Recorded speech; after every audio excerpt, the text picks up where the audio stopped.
বাড়িতে একটা পাকা চাল কুমড়ো অনেক দিন ধরে পড়েছিল, আর ছেলে আজ বাজার গিয়েছিল, বাজার থেকে একদম টাটকা টাটকা মুরলা মাছ নিয়ে আসছে। তো এই মুরলা মাছ দিয়ে এই পাকা চাল কুমড়ো আর কিছুটা বিউলির ডাল ছিল বাড়িতে, বড়ি দেওয়া হচ্ছিল যেহেতু, এই কলাই বেটে আজ আমি টক বানাবো। আর খেতে কিন্তু দারুণ লাগবে। এই রেসিপিটা একদম নতুন, তোমরাও অবশ্যই এভাবে বানিয়ে খাবে, খুব ভালো লাগবে। এই মাছগুলোর বাছার মধ্যে কিছুই নেই, শুধু পেটটা কাটবো আর লেজ, এই যে লেজের দিকটা একটু কেটে দেবো আর কানকাগুলো কেটে নেব। আর একটু ঠাকার মধ্যে ঘষে দিলেই পরিষ্কার হয়ে মাছটা ধোয়া হয়ে যাবে।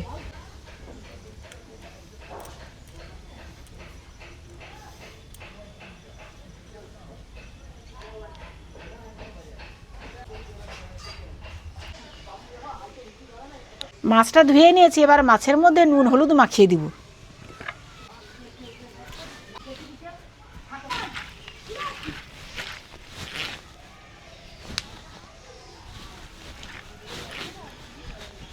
মাছটা নুন হলুদ মাখিয়ে নিয়েছি, এবার ঢাকনা দিয়ে রেখে দেবো। আর সেই ফাঁকে এই কুমড়াটা কেটে নেবো আর বিউলির ডালটাও বেটে নেব। ডালটা ভিজিয়ে দিয়েছি অবশ্য।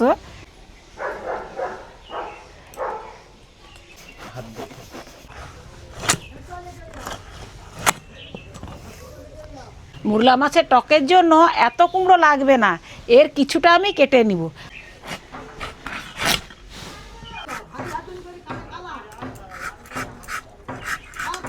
এখন ছোট ছোট চৌকা চৌকা করে কেটে নিব।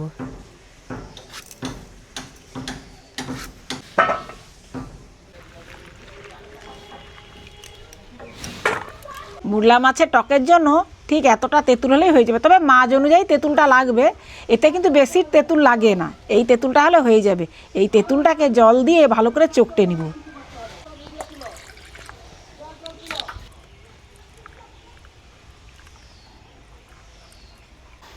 বিউলির ডালটাকেও বেটে নিয়েছি, এর মধ্যে এবার নুন হলুদ মাখিয়ে দিব। এই ডালের মধ্যে আর কিচ্ছু লাগবে না, শুধু একটু নুন হলুদ মাখিয়ে ছোট্ট ছোট্ট করে বড়া তৈরি করে নেব।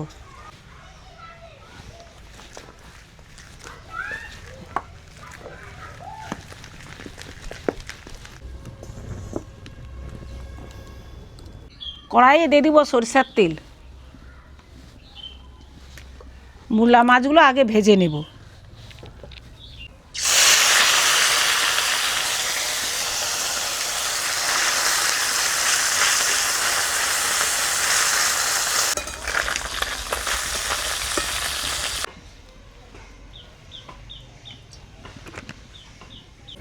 মাছগুলো ভেজে নিয়েছি, এবারে ডাল বাটাটা ভেজে নেব।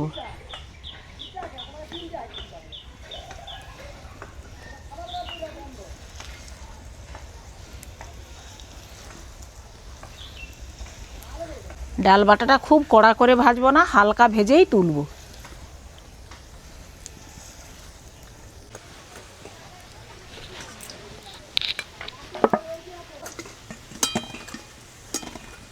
ফোড়নে দিব দুটো লঙ্কা, 5 ফোড়ন। ফোড়নটা ভাজা হয়ে গেছে, এবারে দিয়ে দিব ওই কুমড়ো।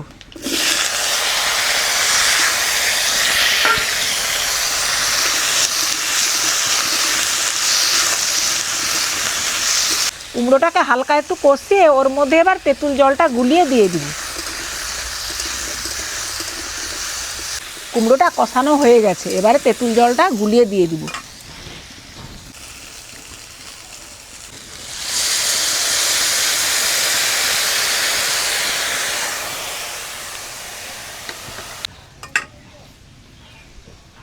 টকের মধ্যে দিয়ে দেবো পরিমাণ মতো হলুদের গুঁড়ো আর নুন।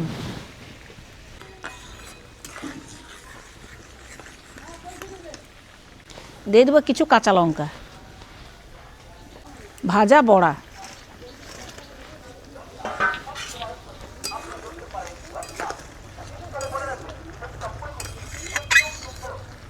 দিয়ে দিব ভাজা মাছ।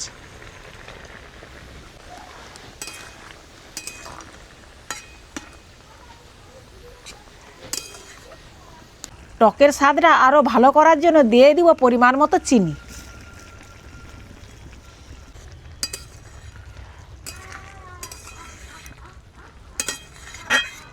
টক রান্নাটা হয়ে গেছে, এবার ওর মধ্যে একটু সরিষার তেল দিয়ে দেবো, কাঁচা সরিষার তেল। যে কোনো টকের মধ্যে একটু কাঁচা সরষের তেল দিলে ভালো লাগে খেতে। এবারে নামাবো।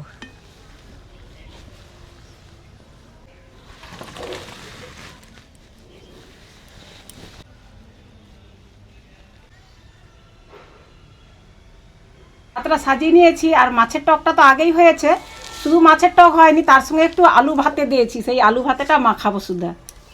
শুকনো লঙ্কার সঙ্গে জিরা আর একটু পোস্ত ভেজেছি, আর এরকম তেল পাক করা করে আলু মাখালে আলুটার টেস্টটা দারুণ লাগে।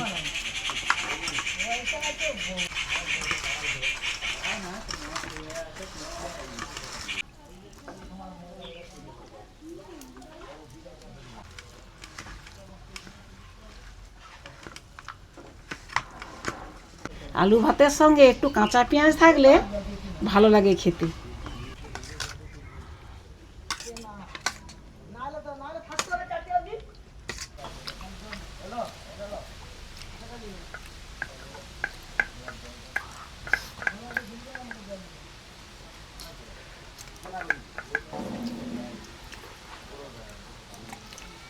প্রত্যেকদিন মা ছেলে খেতে বসি, আজ ছেলে বসে না, আজ তোমাদের দাদা ভাইকে নিয়ে খেতে বসেছি।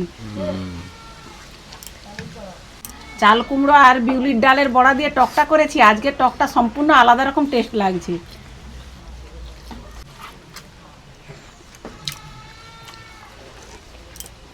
রেসিপিটা কেমন হয়েছে অবশ্যই কমেন্ট করে জানাবে, আর ভালো লাগলে লাইক শেয়ার করে পাশে থাকবে। দেখা হচ্ছে আরও একটা রেসিপি নিয়ে। ভালো থাকবে, সুস্থ থাকবে, সাবধানে থাকবে।